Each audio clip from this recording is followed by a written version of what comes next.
అందరికీ నమస్కారం. బాలకృష్ణ గారు నటించిన అఖండ 2 తాండవంలో ఇప్పుడు తమన్ గారు శివాలజీని యాడ్ చేసినట్టు తెలుస్తోంది. సో దాని డీటెయిల్స్ తెలుసుకుందాం. ప్రస్తుతం స్టూడియోలో జర్నలిస్ట్ శేషరావు గారు ఉన్నారు. వెల్కమ్ చెప్దాం. Hello sir. హలో సార్, ఏంటి సార్ ఈ శివాలజీ అంటే ఏంటిది? దేవుడికి సంబంధించిందా లేకుంటే? ఇప్పుడు జనరల్గా మనం ఏంటి ఈ ఒక పార్టీ పెట్టారు అనుకోండి, దాని భావజాలం ఏంటి అంటాం. అలాగే పవన్ ఉన్నారు, ఎవరు పవన్ కళ్యాణ్ ఉన్నారు, ఆయన ఇజం ఏంటి, పవనిజం అని అంటారు కదా, పవనిజం అంటారు. ఇట్లా ఇప్పుడు అఖండ తాండవం సినిమాకి శివాలజీ అనేదాన్ని ఉదాహరణ కలిపాడు. సినిమా ఎలా నిర్మించారంటే అదంతా శివాలజీ అన్నాడు. ఎవరు తమను లేటెస్ట్గా ఆయన ఇంటర్వ్యూలో మాట్లాడుతూ చాలా విలువైనటువంటి అలాగే ఆయన అనుభవాలని పంచుకున్నాడు. ఆ సినిమా వెనుక శివాలజీ ఉంది అని అంటాడు. బయాలజీ జువాలజీ లేక శివాలజీ ఉంది అని అంటాడు ఆయన. ఏంటి ఆ శివాలజీ అని అంటే, ఆ సినిమాకి సంబంధించి మొత్తం నిర్మాణం దగ్గర నుంచి, ఆయన సంగీతం కూర్పు దగ్గర నుంచి, బోయపాటి షూట్ దగ్గర నుంచి, బాలయ్య గెటప్పుల దగ్గర నుంచి ప్రతిదీ శివుడే వెనక నుండి నడిపాడు అనేటువంటి భావన ఆర్టిస్టులు అందరిలో ఉందంట. ఆ సినిమా మొత్తం నిర్మాణం పూర్తయ్యేంత వరకు కూడా. దాన్నే శివాలజీ అని చెప్పాను నేను. ఓకే, శివుడే నడిపించాడు కాబట్టి శివాలజీ అని చెప్పేసి ఆయన అన్నాడు. ఈ శివాలజీ అనేదని ఇంటర్వ్యూలో చెప్పాడు ఆయన. చెప్తూ అంత ఒడిదుడుకులు లేకుండా నడిచింది, కానీ చివరిలో మేము టెన్షన్ పడ్డాము, అప్పుడు కూడా శివాలజీ అంటే శివుడికి వదిలిపెట్టేసామన్నాడు. ఎప్పుడనంటే ఈ సినిమా 5వ తారీఖున విడుదల చేయాలనుకున్నాము, విడుదల చేయలేకపోయాము. విడుదల చేయకుండా ఆపేంతగా హడ్డిల్ లేదు, కానీ హడ్డిల్ క్రియేట్ చేశారు వేరే వాళ్ళు. ఓకే, అవును. కానీ దాన్ని శివుడే అధిగమించి వెంటనే 12వ తారీఖు ఈ సినిమాని రిలీజ్ చేయించుకున్నాడు ఆయనే. లేదంటే సినిమా అంత ఈజీగా రిలీజ్ కాకుండా చేసేటువంటి కుట్ర జరిగింది అనేది తమన్ చెప్పాడు. సరే, ఆయన మ్యూజిక్కి సంబంధించి కూడా మాట్లాడాడు. గతంలో అనేక సినిమాలకి మ్యూజిక్ అందించాను, బ్యాక్గ్రౌండ్ మ్యూజిక్ అందించాను, పాటలు కూడా అందించాను. కానీ ఈ అఖండ తాండవంకి బ్యాక్గ్రౌండ్ మ్యూజిక్ కానీ లేదా సాంగ్స్కి కానీ సంగీతం అందించడానికి నేను చాలా కష్టపడ్డాను, అంటే టైం ఎక్కువగా తీసుకున్నాను, ఎక్కువ టైం తీసుకున్నాను అని చెప్పి ఆయన చెప్పారు. గతంలో ఏ సినిమాలకు అలా తీసుకోలేదంట. ప్లస్ ఇది మెమరబుల్ ఇయర్ అని చెప్తున్నాడు ఆయన. మెమరబుల్ ఇయర్, వరుసగా సినిమాలు ఉన్నాయి తనకి.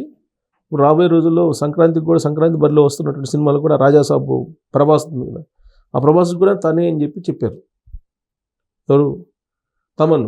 ఓకే, చెప్తూ అఖండాకి బ్యాక్గ్రౌండ్ సాంగ్స్ కానీ లేదంటే జాజికాయ పాట ఉంది కదా, దానికి కానీ తర్వాత దానికి ఈజీగానే అయిపోయింది. బట్ తర్వాత మీకు ఆధ్యాత్మిక స్పిరిచువల్ కోణంలో ఉండేటువంటి సాంగ్స్కి శివుడి పరకాయ ప్రవేశం చేసినట్టుగా ఆ రేంజ్లో మ్యూజిక్ని అందించాలి, ఎలా అందించాలి అనే దాని మీద నేను ఎక్కువ చాలా థింక్ చేసి చేయాల్సి వచ్చింది. బట్ ఏ సినిమాకి ఎంత థింక్ చేసి చేయాల్సిన పని లేకుండా అయిపోయాయి. కానీ ఇది జరిగింది. కాకపోతే ఎంత థింక్ చేసినా కానీ లాస్ట్కి ఆ శివుడే వచ్చి ఆ మ్యూజిక్ని అందించినట్టు ఫీల్ అయ్యాను నేను.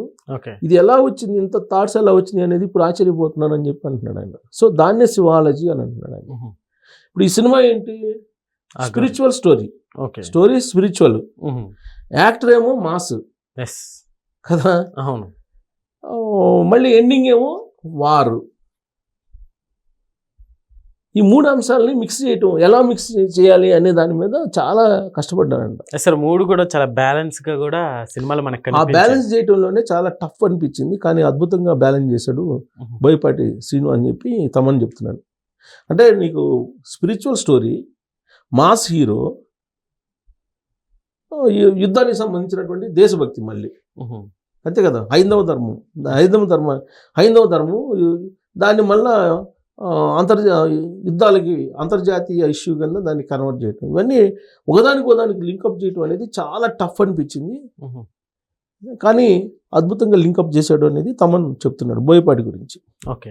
జనరల్గా మాస్ ఆఫ్ గాడ్ అంటారు బాలకృష్ణని. అవును. అతను మాస్ హీరో. మాస్ హీరోని ఒక స్పిరిచువల్ యాంగిల్లో చూపించాలంటే అంత ఈజీ కాదు. ఎస్. కానీ ఆ దాంట్లో చూపించడంలో సక్సెస్ అయ్యాడు బోయపాటి. అలాగే ఆడియన్స్ కూడా మెచ్చుకుంటున్నారు అని చెప్పి తమన్ చెప్తున్నారు. మాస్ హీరోని మీకు స్పిరిచువల్ యాంగిల్లో చూపించి దాన్ని సక్సెస్ చేయటం అని అంటే అది చాలా టఫ్ అని చెప్పి ఆయన ఫీల్ అవుతున్నాడు. దాన్ని అలా సక్సెస్ కావడం వెనక కూడా శివాలజీ ఉందంటారు. ఓకే. పరకాయ ప్రవేశం చేశాడు ఆ క్యారెక్టర్లో బాలకృష్ణ అని చెప్పి తమన్ చెప్తున్నారు. సో ఇలా ప్రతి క్యారెక్టర్ తీసుకున్నారు. ఇప్పుడు ఆ సర్వేపల్లి సిస్టర్స్ ఉన్నారు, అలాగే వాళ్ళు బ్రదర్స్ ఉన్నారు, ఎవరు మిశ్రా బ్రదర్స్. ఓకే. వీళ్ళతో పాటు గంగాధర శాస్త్రి గారితో పాడిచ్చారు ఈయన. సో వీళ్ళందరూ వచ్చి పాడటం, తర్వాత కనకవ్వ అంటారు, కనకవ్వను కూడా తీసుకొచ్చి పాడిచ్చారంట. ఇవన్నీ ఆ మ్యూజిక్ని అందించడంతో పాటు ఈ వాయిస్ అన్నిటిని కూడా మిక్స్ చేయటం, కనకవ్వ వాయిస్, గంగాధర శాస్త్రి గారి voice, Sarvepalli sisters voice, Mishra brothers voice, ఇవన్నిటిని చేసి ఆ స్పిరిచువల్ యాంగిల్లో మళ్ళీ బాలకృష్ణ గారి మాస్ కోణాన్ని చూపించి మ్యూజిక్ని అందించడం అనేది కొంత టఫ్ ఫీల్ అయినా బట్ శివాలజీ నడిపించింది అని అంటాడు. ఓకే. సో కాబట్టి ఇది సినిమా సక్సెస్ కూడా శివాలజీనే అంటాడు. ఇప్పుడు ఈ సినిమా సక్సెస్ కావడం వెనక కూడా శివాలజీ అంటారు. యాక్చువల్గా వరల్డ్ వైడ్ ఎప్పుడు బాలకృష్ణ సినిమా ఇంత రేంజ్లో విడుదల కాల. ఫస్ట్ టైం ఆయన కెరీర్లో ఫస్ట్ టైం. పైగా ఆయన సినిమాకి హైయెస్ట్ బడ్జెట్ కూడా ఇదే.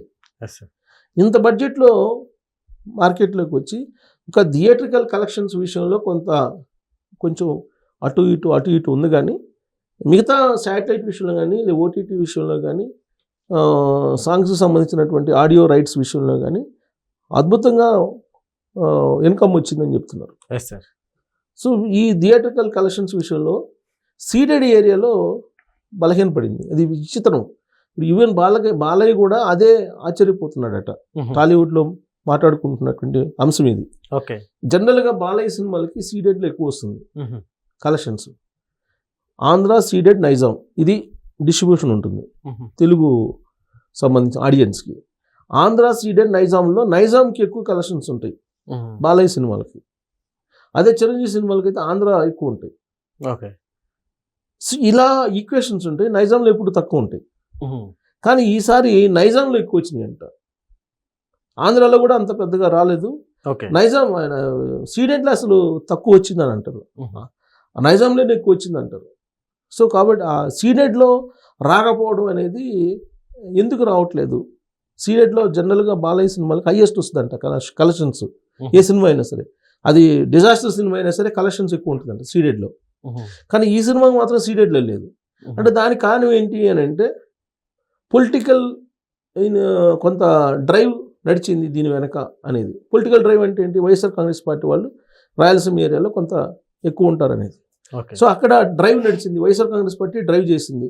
అక్కడ పైగా హిందూపురంలో ఎమ్మెల్యే అయినా. సో దాంతో ఒక డ్రైవ్ నడిపారు గతంలో ఎప్పుడు లేని విధంగా వైఎస్ఆర్ కాంగ్రెస్ పార్టీ వాళ్ళు. దాని కారణంగా సీడెడ్లో కలెక్షన్స్ గతం కంటే తగ్గాయి అని చెప్పి ఒక అంచనా వేస్తుంది. జనరల్గా సినిమాలకి రాజకీయాలతో సంబంధం ఉండదు. సినిమాలకి రాజకీయాలతో సంబంధం లేకుండా సినిమాలు చూస్తుంటారు. కానీ ఈ సినిమా విషయంలో మాత్రం ఆ ఎఫెక్ట్ పడింది అని అంటారు. ఎందుకంటే సినిమా ఆగిపోవటం, దాని వెనక కుట్ర ఉందంటాం, ఆ కుట్ర వెనక ఎవరున్నారు అని అంటాం, ఆ కుట్ర చేసినటువంటి వాళ్ళ వెనక ఏ పొలిటికల్ పార్టీ ఉందని చెప్పి రకరకాలుగా సోషల్ మీడియాలో రావడం, ఇవన్నీ కూడా ఆ సీడెడ్ కలెక్షన్స్ తగ్గడంలో కొంత ప్రభావం చూపించాయి అనేది వస్తూ ఉంటుంది. సరే, ఏది వచ్చినప్పటికీ హడ్డిల్స్ వచ్చినప్పటికీ కలెక్షన్స్, థియేట్రికల్ కలెక్షన్స్ కొంచెం అటు ఇటు ఉన్నప్పటికీ కూడా ఇదంతా కూడా శివాలజీ అని అంటున్నారు ఆయన. ఈ శివాలజీలో రాబోయేటువంటి రోజుల్లో కలెక్షన్స్ మళ్ళీ పెరిగే అవకాశం ఉందని చెప్పి తమని చెప్తున్నారు. ఇప్పుడు సెకండ్ వీక్ ఇది. ఈ సెకండ్ వీక్లో సండేలో మండే కలిసి తగ్గింది అంటున్నారు, కానీ ఇప్పుడు ట్యూస్డేకి వచ్చేలా పెరిగింది అంటున్నారు. ఎందుకు? అవతార్ సినిమా మీద నెగిటివ్ వచ్చేసింది, నెగిటివ్ టాక్ వచ్చింది. దీంతో ఇంకా కలెక్షన్స్ పెరిగే అవకాశం ఉందని అంటున్నారు. శుక్రవారం 2 సినిమాలు ఏదో రిలీజ్ అని, అవి కూడా పర్ఫార్మెన్స్ అప్ టు మార్క్ లేవంటున్నారు. ఆ కారణంగా ఈ కొంచెం కలెక్షన్స్ పెరిగే అవకాశం ఉంది తాండవం అని చెప్పి అంచనా వేస్తున్నారు. Okay sir, thank you.